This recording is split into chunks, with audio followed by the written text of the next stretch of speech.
Bonjour les amis, j'espère que vous allez bien, que vous pétez la forme, que vous avez passé de beaux moments de fête et que vous avez gardé plein de bons souvenirs que vous allez bien aussi partager avec nous sur LinkedIn, j'espère. Et je suis très contente de commencer l'année avec vous et de débuter en force avec notre nouvel agent que je partage avec vous. Comme on le sait, comme vous l'avez déjà deviné, les amis, une nouvelle année, de nouvelles résolutions, de nouveaux objectifs et bien sûr de nouveaux projets innovants. Bien sûr, cette année, on a tous envie de faire des projets innovants, rentables, impactants dans notre environnement professionnel. Et oui, si vous avez reçu la visite du Père Noël, vous savez bien que moi que le meilleur moment pour commencer sa liste, c'est maintenant. Donc, c'est maintenant qu'il faut mettre en place les choses pour avoir ou faire les projets innovants, impactants qu'on a envie de faire. Et qu'est-ce qu'il faut mettre en place? On va en discuter. Ça sera le cœur de notre thématique d'aujourd'hui. Oui. On ne peut pas faire de projet innovant, impactant si ce n'est pas rentable, malheureusement. On a besoin d'avoir une gestion du budget, une meilleure gestion des ressources. Et ça commence par des choses qu'on va mettre en place de manière efficace et stratégique. Oui, le sujet de notre nouvelle rubrique, on apprend ensemble, pour ceux qui le découvrent pour la première fois, c'est comment configurer son agent IA FinOps Cloud. Surtout AWS, parce que je vais tester l'agent cloud AWS. Après, si ça vous intéresse que je fasse pareil avec Azure, n'hésitez pas à me le dire comme j'ai l'habitude de le dire. Le plus important plutôt, c'est l'architecture, les amis. Les outils, c'est comme les goûts et les couleurs. Ça ne se discute pas. Chacun choisit les outils en fonction de ses objectifs, ses enjeux politiques, stratégiques de son entreprise, bien sûr, économiques. Et ensuite, il fait sa solution, son cocktail comme il aime. Donc, moi, j'ai choisi pour cette démo Zapier Agent, AWS, Bedrock et CloudWatch et bien d'autres outils au sein de AWS que vous allez découvrir.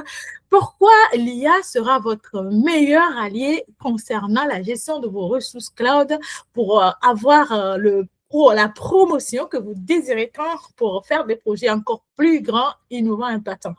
Oui, l'IA, c'est le meilleur allié parce qu'il peut analyser votre consommation, il peut vous prédire la consommation que vous allez faire facilement, contrairement à un code ou un script que vous allez développer qui sera pas figé, mais non dynamique.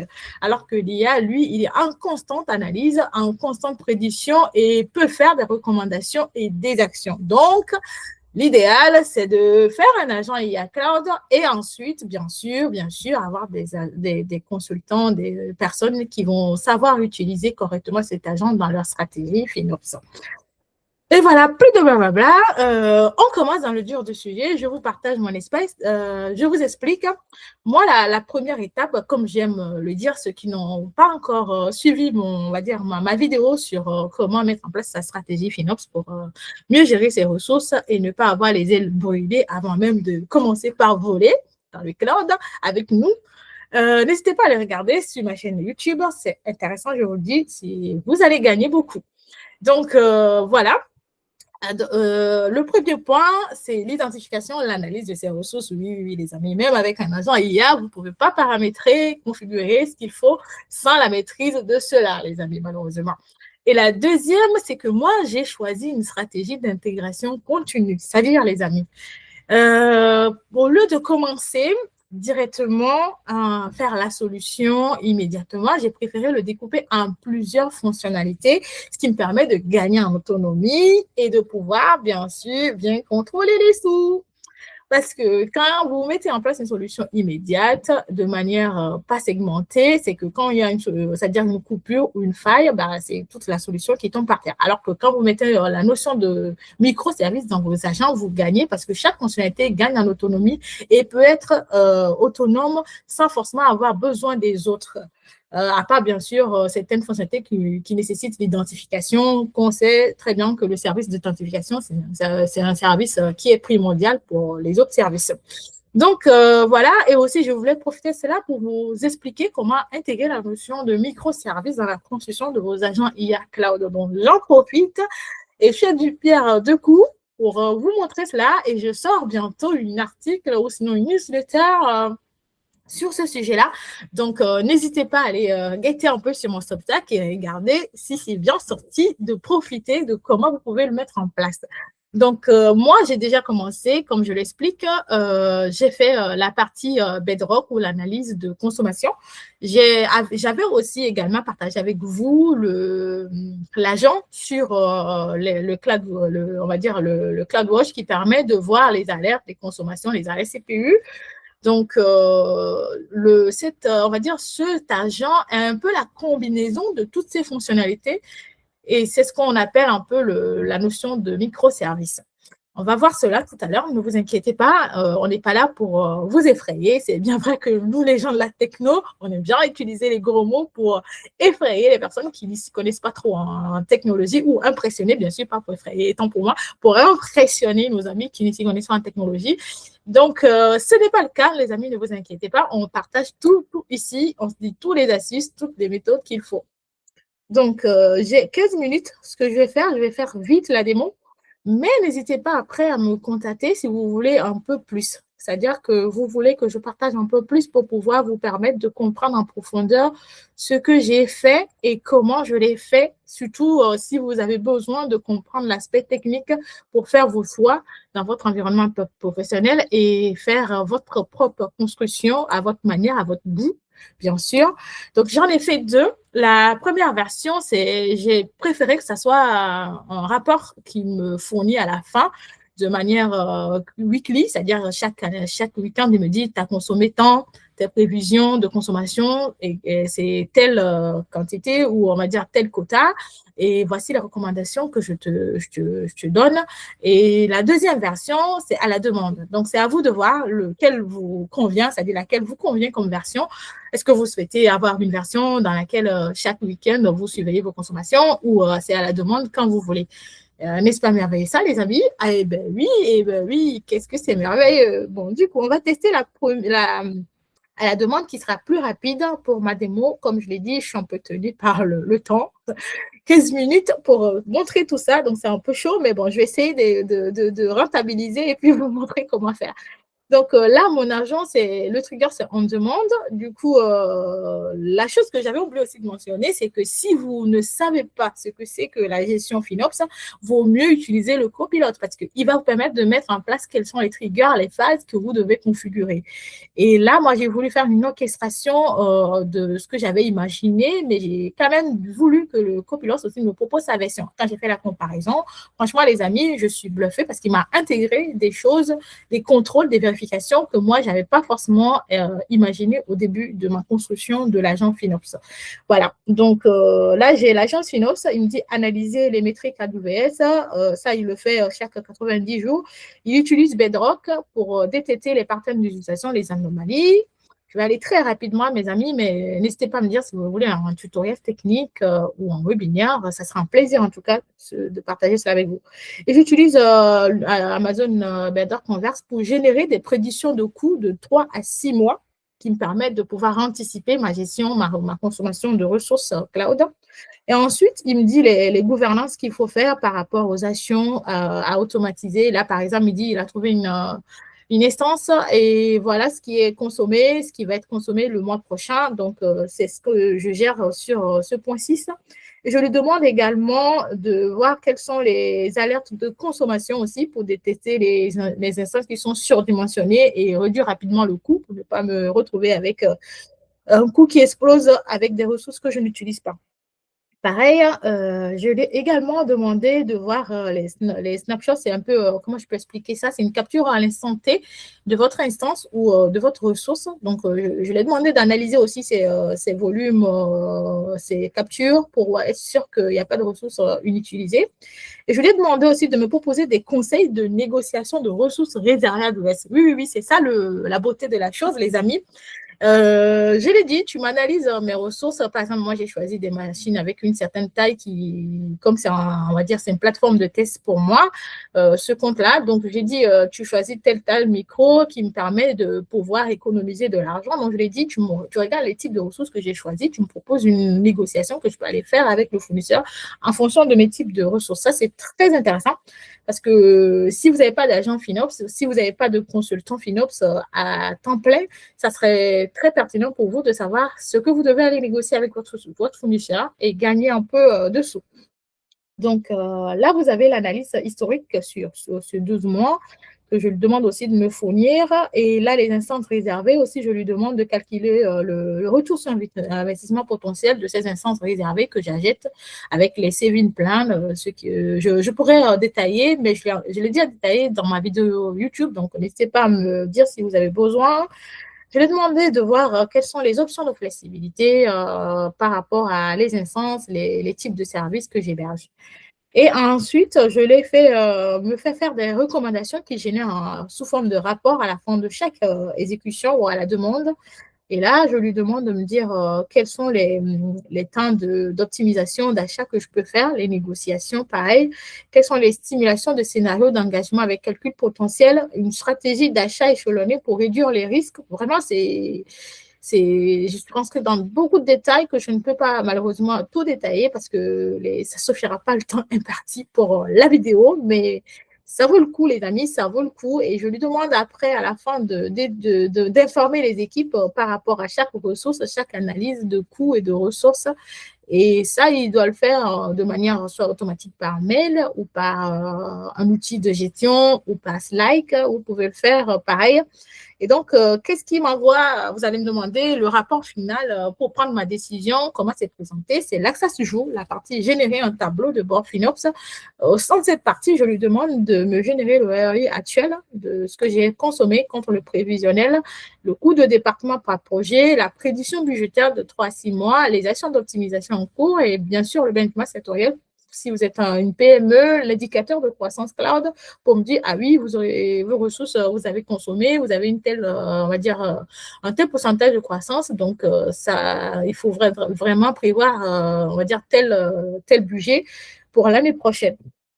Et aussi avec tout ce qu'il faut en termes de CPU. Et on reviendra là-dessus, bien sûr, sur une deuxième vidéo si vous trouvez cela pertinent pour que je vous dise un peu plus les configurations techniques qu'il faut faire pour bien profiter de votre agent IA.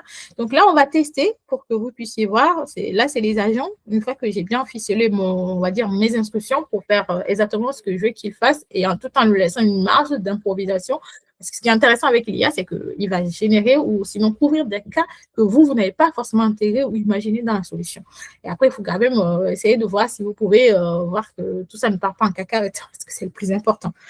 Et voilà, donc tous les agents que j'avais déjà développés sous forme de petites, on va dire, micro-services, il les a regroupés pour constituer cet agent FinOps qui devient la recette finale de tout cela.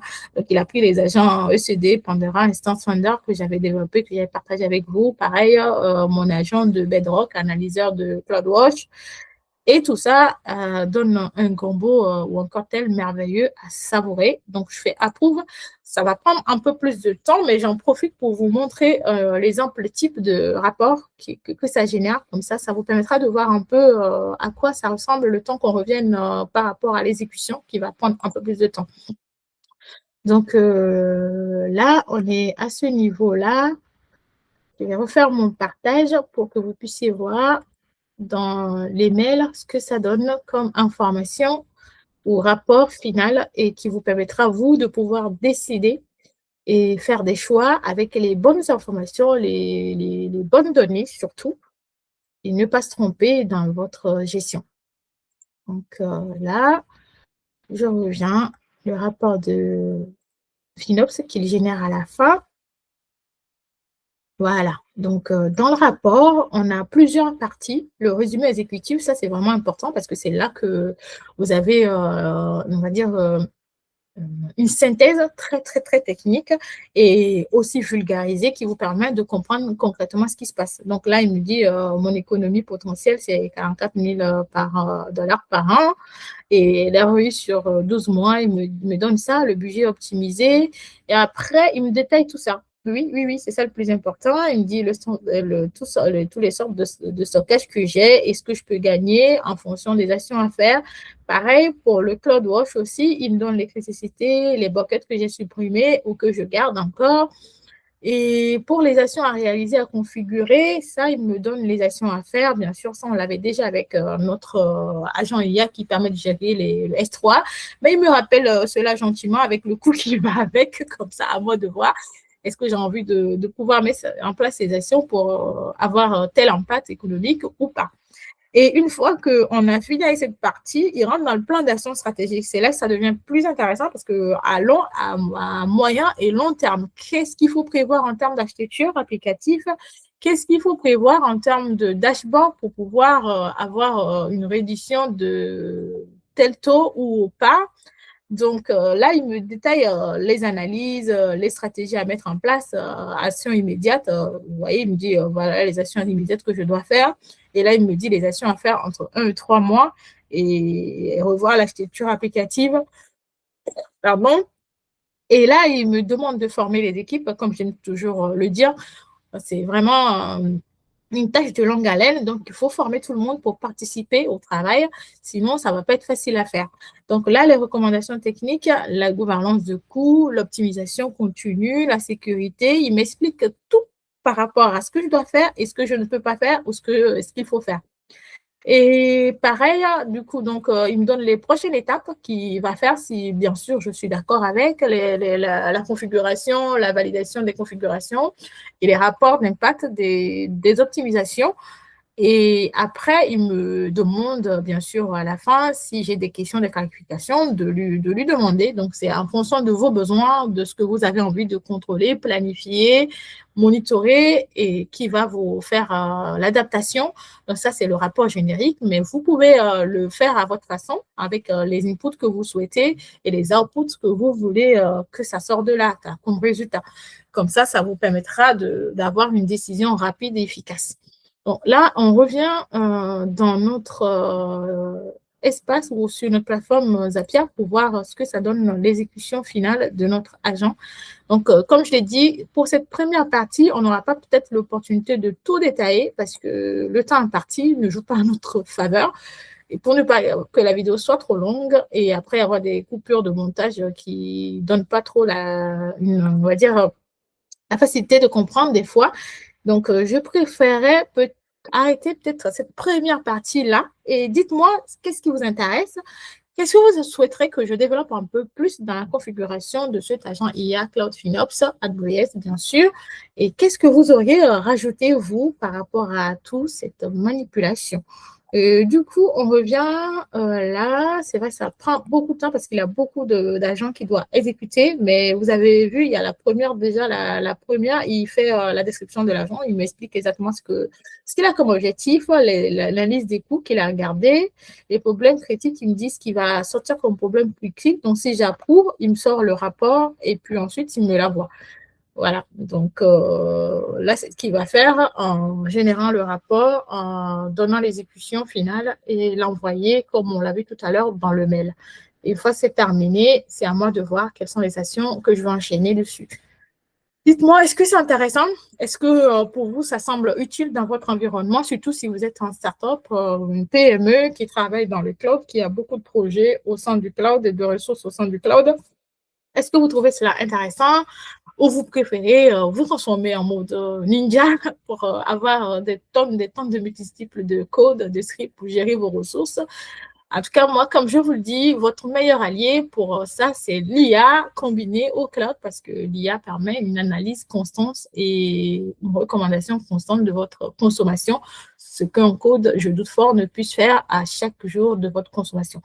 Et merci en tout cas pour votre attention et merci pour tous ceux qui supportent cette rubrique et qui continuent de la supporter, qui me donnent de la force, de l'énergie, de la motivation pour continuer.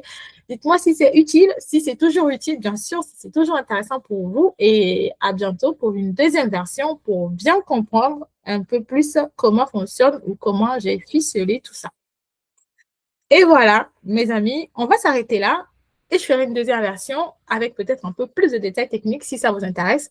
Mais le petit bonus pour rajouter, c'est la partie activité que j'aimerais bien souligner. Aujourd'hui, on est sur on va dire un monitoring continu. Donc, vous voyez toutes les actions que j'ai faites. Vous avez l'historique, les actions qui sont à faire, les requêtes envoyées, à quelle heure, la consommation, le statut. Et c'est ça qui fait un peu plus peur parce que là, on est sur, on va dire, un déploiement à temps continu parce que là, par exemple, je publie sur la version V2 en 2 clics, j'ai ma version V2.